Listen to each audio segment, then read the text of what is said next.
Halo, selamat datang kembali di Zona Kriminal. Balik lagi nih bareng aku, Beryu WB. Nah, kemarin kita sudah secara spesifik membahas tentang Federasi Sepak Bola Malaysia dan juga salah satu klub bola yang mengaku sebagai klub kelas Eropa. Nah, untuk kali ini kita akan membahas sebuah nama yang sudah jadi legenda di negeri jiran. Nama yang sudah membawa negara Malaysia terkenal di seluruh dunia, yaitu Tunku Ismail Idris atau biasa yang disingkat dengan nama TMJ. Beliau ini tuh dikenal tak gentar dalam menyatakan pendirian, bahkan seringkali mengecam kebijakan federasi jika dianggap nggak adil. Dan lebih dari itu, sebagian orang memandangnya sebagai visioner. Politik sepak bola di Malaysia, mulai dari liga, pembinaan, hingga naturalisasi, katanya bergerak karena dorongan dari beliau ini. Banyak fans di sana menyebut kalau bukan karena TMJ, Malaysia itu nggak akan sampai sejauh ini. Dan publik menyebutnya the man who made Malaysian football great again. Dan memang kalau sekilas dilihat itu, Tunku Ismail tampak seperti versi glamor dari Jose Mourinho. Penuh karisma, percaya diri, dan tahu cara mencari panggung. Tapi bedanya, kalau Mourinho kalah, dia introspeksi. Tapi kalau TMJ kalah, dia cari kambing hitam. Kadang kambingnya ya negara tetangga.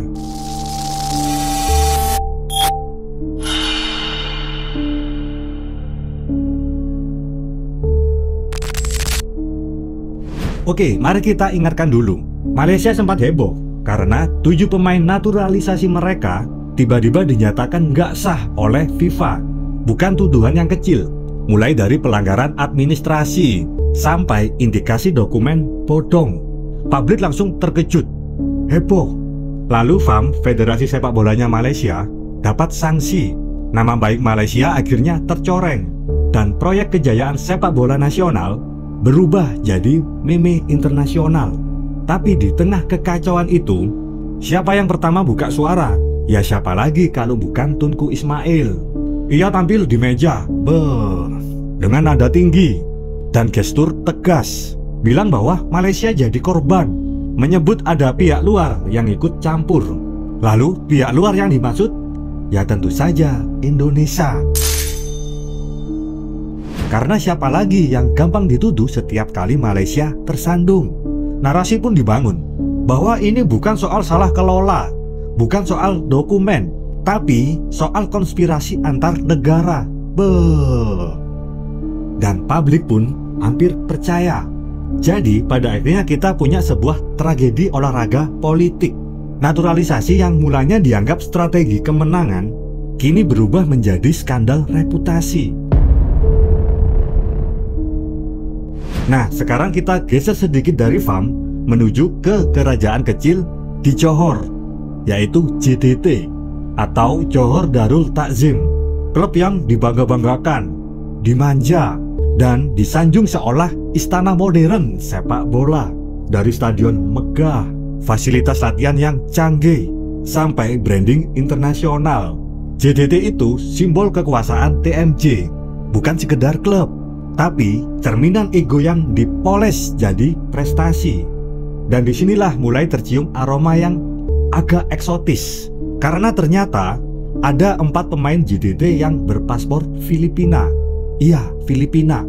Bukan karena mereka lahir di Manila, bukan karena mereka pernah main di timnas Filipina, tapi karena paspor itu dipakai buat ngisi kuota pemain asing ASEAN.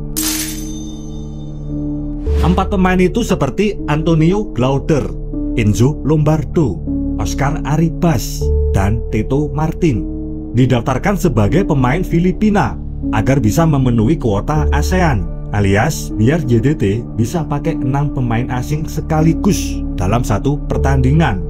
Publik Filipina pun akhirnya curiga. Mereka bertanya, sejak kapan pemain-pemain ini jadi warga negara kami? Kami aja nggak pernah melihat mereka main di timnas. Dan JDT diam 1000 bahasa. Mereka nggak mau menunjukkan bukti keaslian dokumen. Tak ada penjelasan resmi, hanya senyum diplomatis khas istana. Kami udah sesuai aturan. Begini ya, menarik sekali untuk dipikir. TMJ adalah orang yang paling vokal bicara soal integritas sepak bola. Ia sering mengkritik wasit, federasi, bahkan tim lawan, tapi lupa melihat bercak di seragam sendiri. Dan jangan lupa ya, 4 pemain berpaspor Filipina itu bukan masalah kecil. Kalau benar paspor itu hanya formalitas administrasi, maka JDT sedang mempermainkan 2 hal sekaligus, aturan liga dan identitas nasional negara lain. Bayangkan ya, bayangno, seandainya klub di Asia melakukan hal yang sama, maka konsep pemain ASEAN akan jadi lelucon. Dan FIFA bisa aja menilai Malaysia bukan hanya melanggar, tapi juga mengecoh sistem internasional. Tapi lucunya, ketika publik bertanya, jawaban TMJ selalu sama. Kami nggak bersalah, semua udah sesuai regulasi. Nah, padahal kalau semua udah sesuai regulasi, kenapa FIFA sampai turun tangan?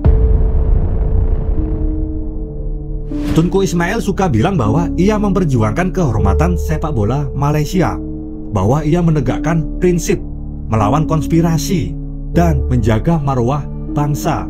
Tapi yang tidak dia sadari, kehormatan itu bukan cuma soal hasil pertandingan, tapi soal cara bermain di balik layar.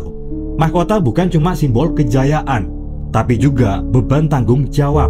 Dan ketika mahkota itu dipakai untuk menutupi kesalahan, yang berkilau itu bukan emasnya, tapi ego yang belum selesai diuji. Bos JDT yang sekaligus sang pangeran mungkin menganggap dirinya ikon modernisasi sepak bola.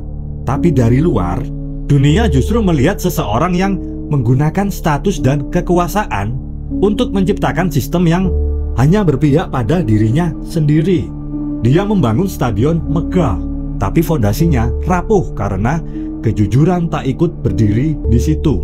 Dia membawa pemain bintang, tapi melupakan bahwa piala tanpa etika hanyalah logam yang kosong.